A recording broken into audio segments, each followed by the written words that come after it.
অনেকেই বেশ কয়েকবার প্রশ্ন করেছে যে অস্ট্রেলিয়াতে আদৌ কোনো মন্দির আছে কিনা, যদি থাকে তাহলে সেগুলো ঠিক কীরকম ঘুরে দেখাতে। তো আজকে যেহেতু মন্দিরে যাচ্ছি তো ভাবলাম তাহলে তোমাদেরকে ঘুরে দেখাই এবং ধারণা দিই এখানকার মন্দিরগুলো ঠিক কীরকম হয়। তো চলো যাওয়া যাক।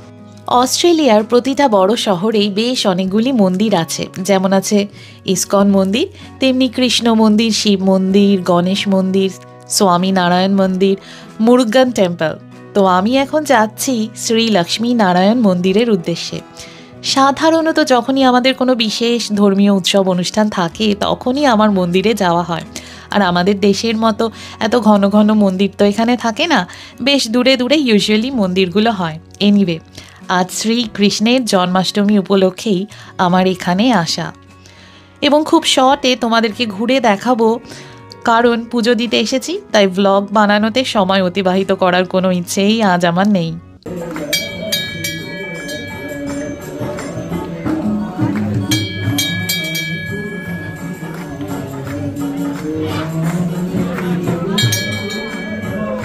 ব্রিসবেনের এই মন্দিরে লক্ষ্মী নারায়ণ ছাড়াও রাধাকৃষ্ণ, গণেশ, মা সরস্বতী, মা জগদম্বে, শিব ঠাকুর এবং নানান দেবদেবীর আরাধনা করা হয়।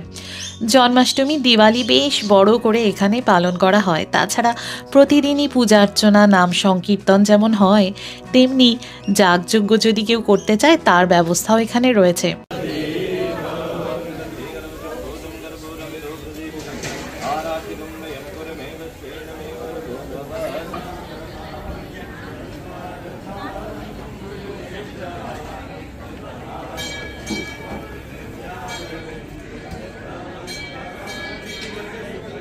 এমনকি বিনামূল্যে সমস্ত দর্শনার্থীদের প্রসাদ ভোগ খাবারের আয়োজনও এখানে করা হয়।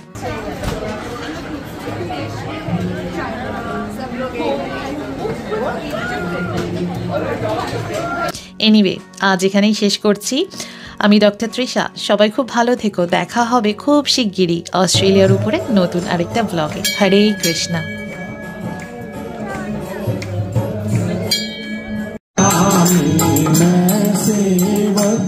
तुम स्वामी कृपा करो, जगदीश हरि तुम होए